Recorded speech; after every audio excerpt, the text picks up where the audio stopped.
Muita gente pensa na proclamação da República no Brasil, lá em 15 de novembro de 1889, como se fosse um ponto final, o fim de uma era. Mas a verdade é que foi justamente o contrário. Foi o estopim de uma batalha caótica pela alma da nação. Sabe, longe de ser um consenso, esse novo regime já nasceu em meio a disputas profundíssimas sobre que Brasil deveria ser aquele.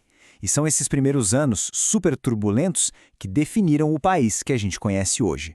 E essa frase do Euclides da Cunha, nossa, ela captura o espírito da época com perfeição.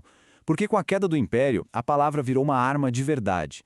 De repente, vários grupos que antes não tinham tanto espaço, como intelectuais, militares com ideias positivistas, e até o movimento operário que estava começando a nascer, tomaram conta dos jornais, das tribunas, para disputar com unhas e dentes qual seria o rumo da nova república.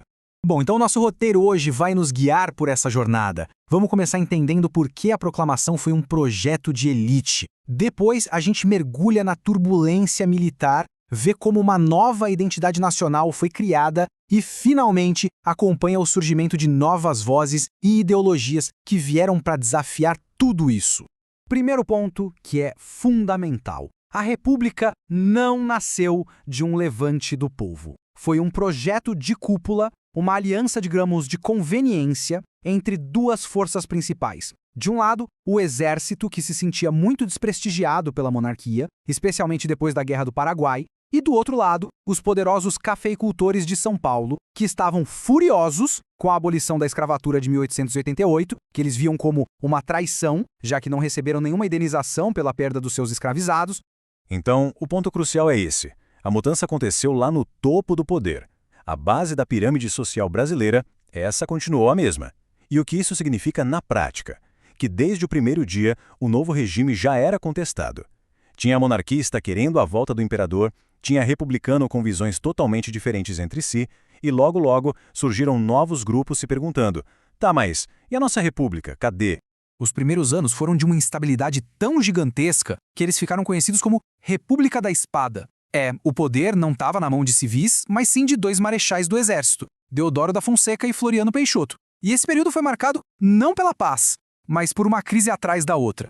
Agora, o que é realmente impressionante aqui é a velocidade dos acontecimentos. Pensem bem, em apenas 5 anos, a gente vê um presidente renunciar sob pressão, uma constituição novinha já sendo desafiada e duas enormes revoltas armadas explodindo. A Revolta da Armada, com o seu epicentro no Rio de Janeiro, e a sangrenta Revolução Federalista, lá no Rio Grande do Sul. O país estava literalmente pegando fogo.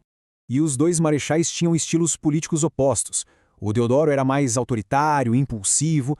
Ele tentou governar por decreto e bateu de frente com o Congresso, o que acabou levando à sua queda em menos de 2 anos.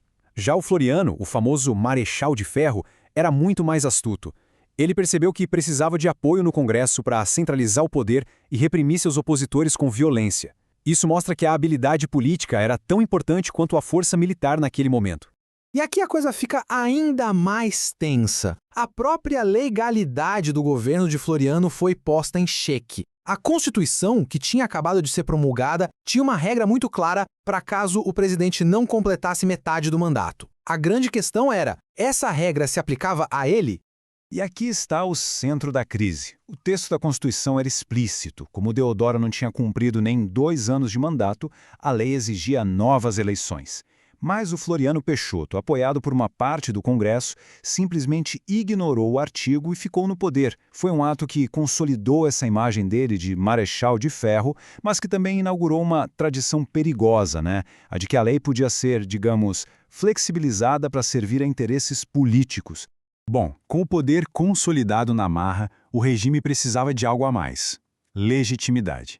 E a solução foi criar, praticamente do zero, uma nova identidade nacional. Novos heróis, novos símbolos, tudo para que a população se identificasse com a República e, claro, esquecesse o passado monárquico. A base legal dessa nova identidade foi a Constituição de 1891. Ela trouxe o federalismo, inspirado no modelo americano, dando mais autonomia aos estados, e também o presidencialismo. Mas talvez as mudanças mais radicais tenham sido a separação entre igreja e estado e a criação do registro civil.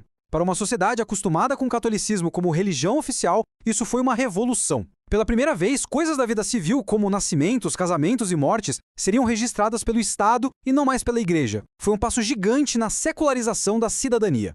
Foi uma verdadeira operação cultural. Acontecimentos que antes eram vistos como rebeliões, como a Inconfidência Mineira, foram completamente ressignificados, transformados em movimentos precursores da República. Tiradentes, por exemplo, virou o grande mártir nacional. O objetivo era muito claro: construir uma narrativa onde a República parecesse ser o destino inevitável e glorioso do Brasil. Mas enquanto a elite construía essa sua república oficial, por assim dizer, novas forças sociais e intelectuais começavam a borbulhar por baixo, questionando esse projeto e, claro, propondo alternativas. E é muito importante notar que esse debate não ficou só no eixo Rio-São Paulo, não.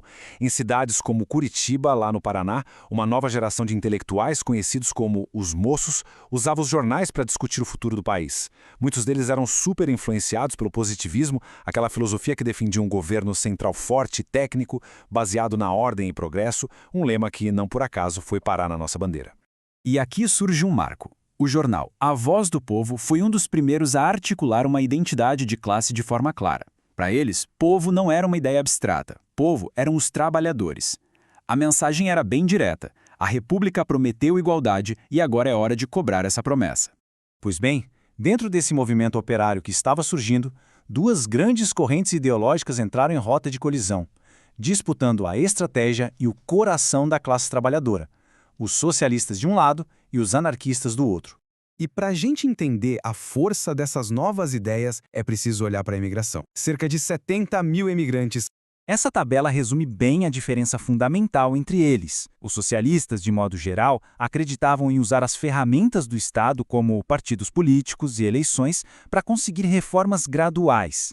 Já os anarquistas, eles viam o Estado como próprio inimigo, algo a ser destruído. Para eles, a política institucional era uma farsa, e a única luta que valia era a luta econômica, por meio da ação direta e da greve geral.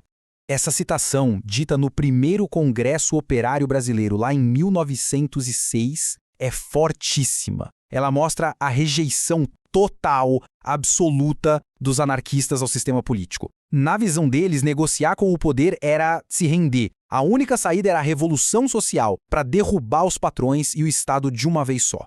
Apesar de terem tido muita força no começo, especialmente durante a Primeira Guerra Mundial, a influência anarquista começou a diminuir. Por quê? Bom, o Estado reagiu com leis de expulsão de estrangeiros, a polícia reprimiu os movimentos com muita violência e, por fim, a criação do Partido Comunista, em 1922, ofereceu uma alternativa mais organizada, mais centralizada, que acabou atraindo muitos militantes. Então, no fim das contas, qual foi o resultado de toda essa agitação? Embora muitas dessas batalhas não tenham sido vencidas no curto prazo, elas plantaram as sementes para as grandes transformações políticas e sociais que o Brasil viveria ao longo do século XX. Então, vamos resumir. A Primeira República foi, acima de tudo, um período de imensas contradições. Nasceu de um golpe de elite, mas, paradoxalmente, abriu espaço para que novas vozes surgissem. Foi um regime autoritário, mas que viu nascer um movimento operário super organizado.